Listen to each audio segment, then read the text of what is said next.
"We didn't order for your son," my sister said, handing him a bread basket while her kids ate $100 steaks and dessert. My dad added, "You should have packed him something."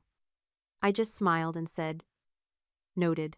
When the waiter came back, I stood up and announced I've spent most of my adult life cleaning up after my sister's messes, financial, emotional, even babysitting her kids, while she went on her last-minute emergency getaways. I did it without much thanks, always hearing the same line from our parents. "She's going through a lot." As if I wasn't, Jill's life has always been one dramatic mess after another.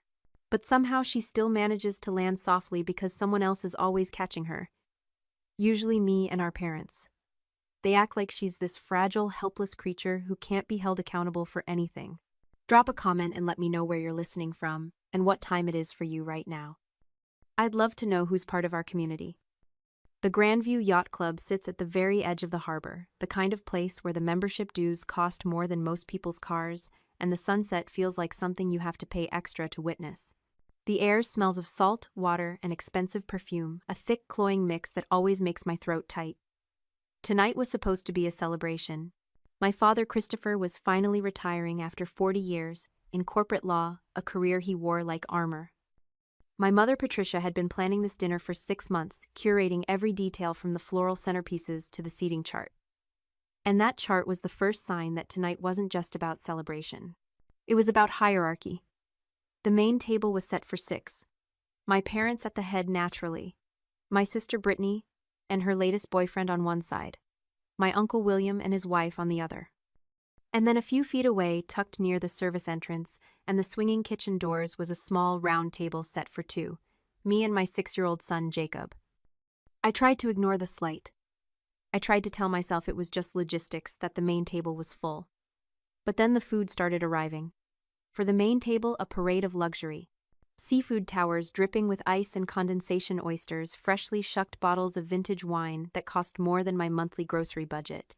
The waiters moved with the silent efficiency of well-oiled machines, placing plates of filet mignon and lobster tails in front of my parents and sister. Brittany, who calls herself a lifestyle influencer but mostly influences my bank account balance to drop, was already snapping photos, her phone hovering over the food, capturing the perfect angle of abundance. And then there was our table. Jacob sat quietly, his hands folded in his lap, watching the feast unfold just a few feet away. He was wearing his best shirt, the little blue button-down he loved, because it made him look like a grown-up. He hadn't complained when we were seated apart. He hadn't complained when the waiters breezed past us with the appetizers. But when the main courses arrived at the big table and nothing came to ours, he looked up at me, his eyes wide and confused. "Mom," he whispered, "is our food coming soon? I'm really hungry." I waved a waiter down, forcing a polite smile. "Excuse me, I think you missed our order. My son and I would like to see a menu." The waiter looked uncomfortable, his gaze darting toward my father. "I'm sorry, ma'am. I was told the tasting menu was for the main table only. Your father said you weren't included in the head count for the dinner service." My stomach dropped. I looked over at the main table. My father was slicing into his steak, not even looking in our direction. My mother was laughing at something, Brittany said, her wine glass catching the dying light of the sundae. I stood up and walked over to them. "Dad," I said, keeping my voice low. "Jacob is hungry. Why weren't we included in the order?" My father didn't stop eating. He chewed, slowly swallowed, and then finally looked at me with eyes that were cold and flat. "It's a fixed-price menu, Emily. $500 a head. We didn't think it was necessary to spend that kind of money on a 6-year-old who won't appreciate the truffle oil. Besides, things are tight right now with the retirement transition." Things were tight. This from the man wearing a watch worth $15,000. This from the family sitting in a private club eating gold-flecked dessert. Brittany chimed in then, her mouth full of lobster. "Just give him some bread, Em. He loves bread." She grabbed the bread basket from the center of the table, the free bread basket, and thrust it toward me. "Here, problem solved." Under the table, I saw her hand slip a piece of prime steak to her Pomeranian Coco, who was sitting in a designer carrier at her feet. The dog got steak. My son got bread. I stood there holding the basket of cold rolls, and something inside me finally snapped. But it wasn't a loud snap. It wasn't a scream or a cry. It was the quiet, terrifying sound of a foundation cracking. I looked at my son, who was watching me with hopeful eyes, waiting for his mother to fix this to protect him. And then I looked at my family. My sister feeding a dog better than her nephew. My parents who saw my son not as a person, but as an unnecessary expense. For years I had swallowed these indignities. I had told myself that this was just how they were, that if I was patient enough, good enough, generous enough, they would eventually love us the way they loved Brittany. It's funny how the brain protects you. It normalizes the abnormal until you forget what healthy looks like. When you grow up in a freezer, you don't realize you're shivering. You just think that's what weather is. You think the numbness in your fingers and the chattering of your teeth are just part of being alive? You learn to put on extra layers to huddle in on yourself to make yourself small so the cold can't find as much surface area to bite. I had spent 29 years making myself small. I had spent 29 years apologizing for taking up space, for having needs, for existing. I had convinced myself that their cruelty was just a different kind of love, a tough love, a love that demanded I earn my keep. But looking at Jacob holding a bread roll like it was a consolation prize for being born, the temperature suddenly changed. I stepped out of the freezer, and for the first time in my life, I felt the heat. It was burning me up from the inside out. Not anger. Anger is messy. Anger is loud. This was rage. Cold, clear, absolute rage. I smiled at my sister. I smiled at my father. Noted, I said, and I walked back to my table. I sat down across from Jacob and put the bread basket aside. He looked at me worried. Mom, are you okay? I reached across the table and took his hand. I'm better than okay, baby. I'm awake. I signaled the waiter again. This time I didn't wave politely. I raised my hand with the authority of someone who was done asking for permission. When he arrived looking nervous, I didn't whisper. I spoke clearly, loudly, my voice carrying over the clinking silverware and polite chatter of the yacht club terrace. I'd like to place an order, I said. The waiter glanced at my father again, but I snapped my fingers to bring his attention back to me. Eyes on me, please. We're not ordering from the set menu. We're ordering a la carte. And we're putting it on the member account. My father's head whipped around. Emily, what do you think you're doing? I ignored him. For my son, I said he'll have the Wagyu ribeye medium rare, the 14-ounce cut, and add the lobster tail. Oh, and a side of the truffle mac and cheese. And for dessert, the chocolate soufflé. Make sure it's the large one. The waiter froze his pen hovering over his pad. He looked terrified. My mother gasped, her hand flying to her pearls in a gesture that would have been comical if it wasn't so pathetic. Emily, that's a $200 steak. He's 6, I turned to her then. My voice was calm, conversational, deadly.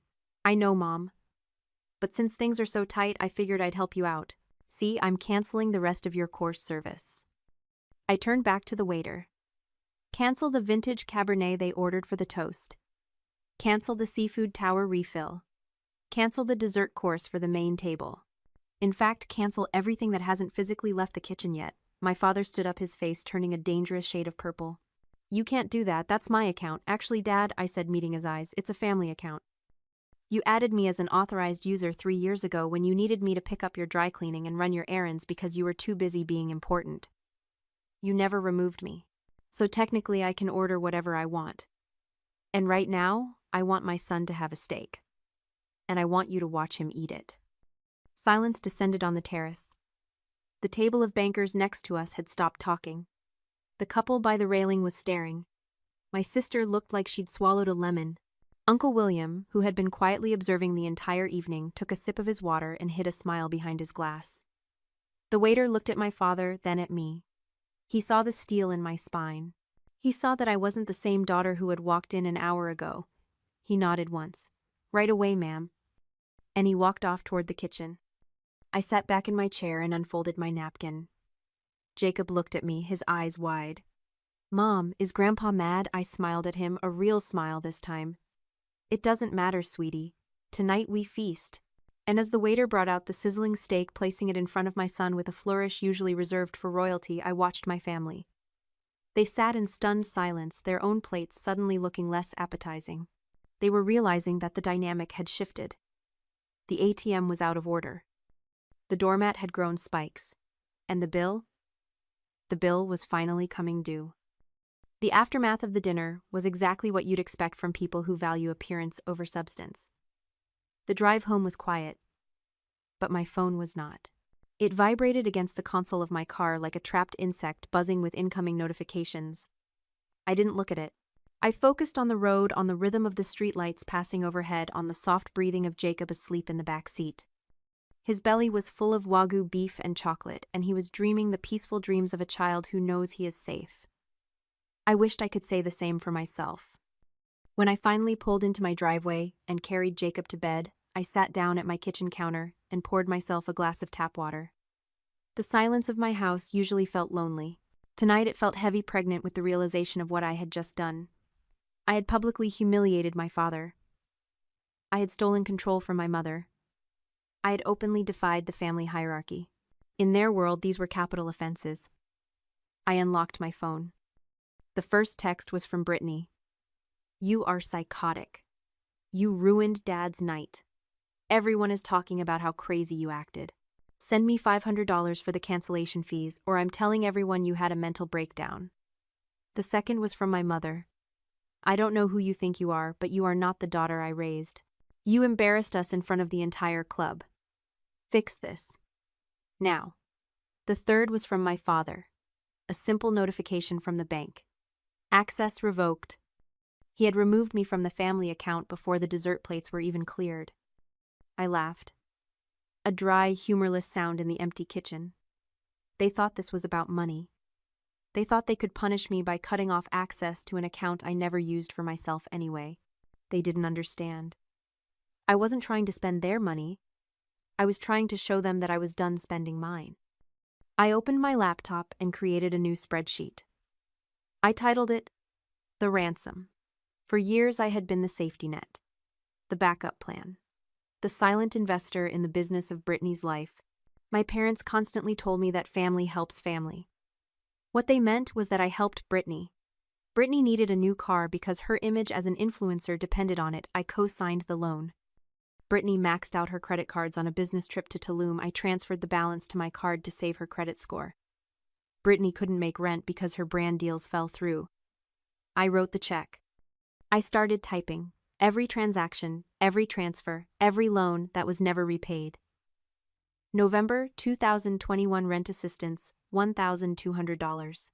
January 2022 car repair, $850. March 2022 emergency credit card payoff, $4,500. July 2022 bailout for the failed jewelry line launch, $3,000. The list went on and on. I pulled up my bank statements, cross-referencing dates and amounts. The total at the bottom of the column grew larger and larger until it stared back at me, a five-figure indictment of my own stupidity. $18,500. $18,500. That was a down payment on a house. That was a college fund for Jacob. That was a year of freedom. And I had given it away piece by piece, buying a seat at a table where I wasn't even allowed to eat. I realized then what it was. It wasn't charity. It wasn't generosity. It was a ransom. I had been paying a ransom for a hostage, my family's love that was never alive to begin with. I thought if I paid enough, if I saved them enough times, if I was useful enough, they would finally look at me and see a daughter. They would see a sister. But you can't buy what isn't for sale. And you can't save people who don't want to be saved. You can only drown with them. I looked at the total again. $18,500. That money was gone. I knew I would probably never see it again. But I could stop the bleeding. I could stop paying the ransom. I opened my email and composed a new message. Subject: financial independence. To Brittany Mom Dad. CC Uncle William. Effective immediately, I am ceasing all financial support for Brittany.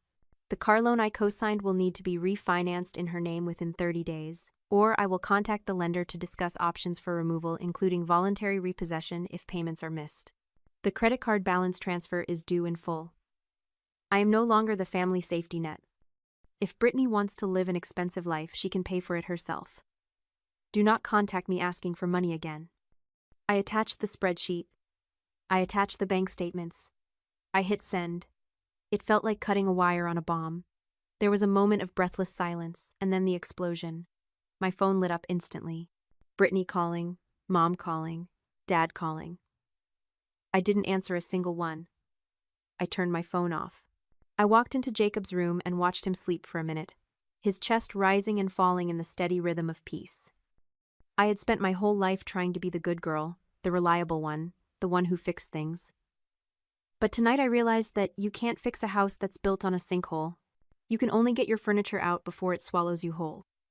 I went back to my room, lay down in the dark, and for the first time in years, I didn't worry about what my family thought of me.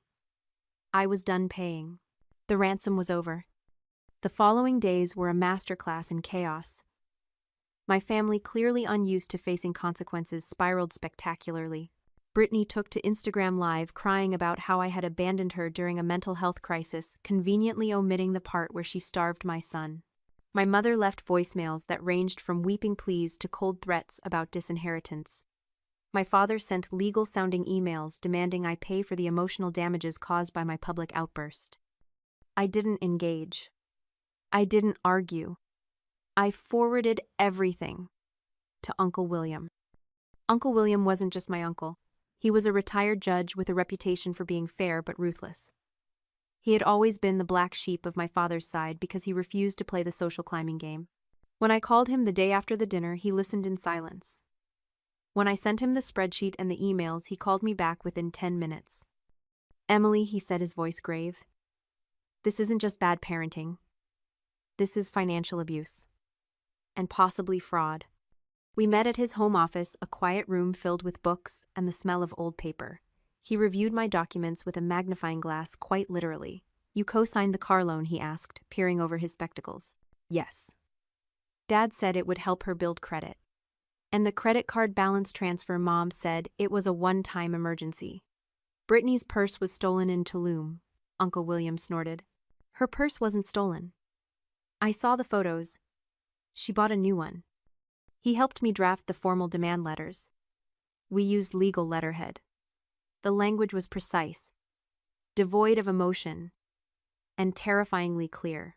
We demanded repayment of the $18,500, giving them 30 days before we filed a civil suit.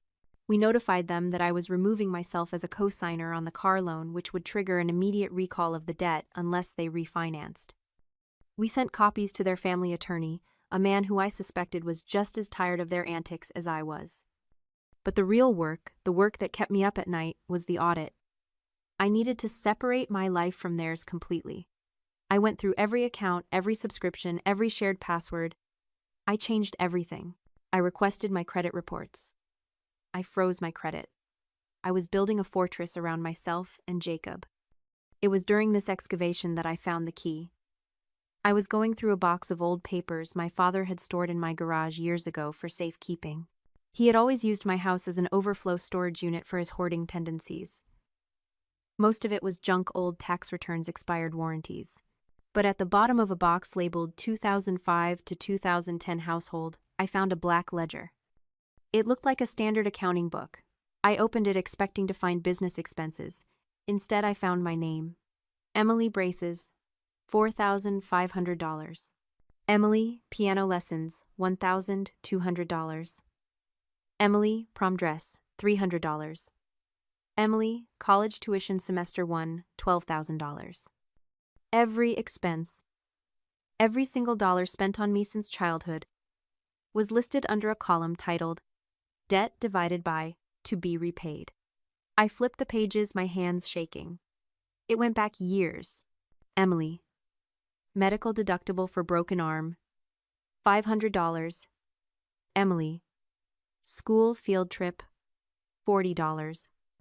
I turned to the section labeled Brittany, Dance Academy investment, Brittany, modeling portfolio gift, Brittany, car gift, Brittany, Europe trip cultural enrichment. There was no debt column for Brittany. There was only investment and gift. I sat on the cold concrete floor of my garage, the ledger heavy in my lap. It wasn't just that they favored her. It was that they had monetized my existence. They had viewed me as a financial liability from the moment I was born, a debt to be collected, while Brittany was an asset to be nurtured. The transactionality of their love wasn't a feeling I had. It was a policy they had written down in ink. I took photos of every page. Then I took the ledger to Uncle William. When he saw it, he didn't say a word. He just closed the book, took off his glasses, and rubbed the bridge of his nose. Christopher always was a bean counter, he said softly. But this is pathological. Can I use it? I asked. Oh yes, he said, a dark glint in his eye. We can use it. But not in court. In court, this is just sad. In the court of public opinion. In the court of family reputation. This is a nuclear bomb. We didn't have to wait long to use it. 3 days later, my parents showed up at my door. It was a Saturday morning. Jacob was watching cartoons. I saw their car pull up my father's pristine Mercedes, and I felt a surge of old panic. But then I remembered the ledger. I remembered the ransom spreadsheet. I remembered the stake. I opened the door but blocked the entrance. What do you want? My mother looked frazzled. Her hair wasn't perfectly coiffed. My father looked angry, but underneath the anger I saw fear. We need to talk, Emily, my father said. This legal nonsense has to stop. You're tearing this family apart. I'm just balancing the books, Dad, I said. Isn't that what you taught me, financial responsibility? We need you to sign a document, my mother said, cutting to the chase. The bank needs a co-signature for the refinancing on the house. We're doing some restructuring. Restructuring. That was code for we're broke. They needed my credit score. They needed my income verification. They needed the ATM to spit out one last receipt. No, I said. Emily, be reasonable, my father snapped. It's just a signature. It doesn't cost you anything. It costs me my future, I said, and I'm done paying for yours. I reached behind me to the entry table where I had left a photocopy of the ledger. I held it out to them. What is this? My mother asked, taking it. She looked at the page. I saw the recognition in her eyes. I saw the moment she realized what I had found. My father looked over her shoulder and went pale. I found your accounting, Dad, I said. Very thorough. I see you charged me interest on my braces. That's impressive. That was just for record keeping, he stammered. I never intended to collect, I interrupted. You've been collecting for 29 years. You've been collecting my time, my energy, my money, my self-worth. You've been bleeding me dry to water Brittany's garden. Well, the debt is settled. I pointed to the driveway. I sent copies to Uncle William. And Aunt Sarah. And the cousins. Everyone knows. The ledger is public record now. You wouldn't, my mother whispered. I already did, I said. Get off my property, and don't come back until you have a check for $18,500. They stared at me. For the first time in my life, I saw them not as giants, not as authority figures, but as small, sad people who had built their lives on a foundation of lies. They turned and walked back to their car. They looked old. They looked defeated. I closed the door. I locked the deadbolt. I leaned my forehead against the cool wood and listened to the sound of their engine fading away. Jacob wandered into the hallway, holding his favorite stuffed tiger. Mom, who was that? I turned and scooped him up, hugging him tight. Nobody, baby. Just some people who used to know us. Are they coming back? No, I said. They're not. The fallout was quiet but absolute. The family grapevine did its work. The ledger was the final nail. Relatives who had been on the fence, who had urged me to make peace, saw the black and white proof of my parents' cruelty and fell silent. My parents were isolated. Brittany, without her funding source, had to sell her car and move into a smaller apartment. She blocked me on social media, which was the greatest gift she could have given me. I got my money back. Not all of it, but enough. Uncle William helped me negotiate a settlement where they paid me a lump sum to avoid a lawsuit. It wasn't the full $18,500, but it was $12,000. I took that check and I didn't spend it. I didn't buy a new car. I didn't go on a trip. I opened an investment account in Jacob's name. I called it the Freedom Fund. Every month, the money that used to go to Brittany, the loans, the bailouts, the guilt payments, I put into that account. I watched the number grow. It wasn't just money. It was a promise. A promise that my son would never have to buy his way into his own family. A promise that he would never have to pay a ransom for love. I sat on my back porch one evening watching Jacob play in the yard. He was chasing fireflies, his laughter ringing out in the twilight. The air was cool and sweet. I thought about revenge. People always say revenge is a dish best served cold. But they're wrong. Revenge isn't about serving anything to anyone. It's about refusing to eat the poison they served you. It's about building your own table. I looked at my son running free in the grass and I knew I had won. Not because they were miserable, but because we were happy. I sipped my tea. I listened to the silence where their demands used to be. And for the first time in 29 years, I wasn't shivering. The ransom was paid, the hostage was free, and the future was entirely ours. If you've ever had to buy your own peace of mind, share this story. You never know who needs to hear that walking away is an option.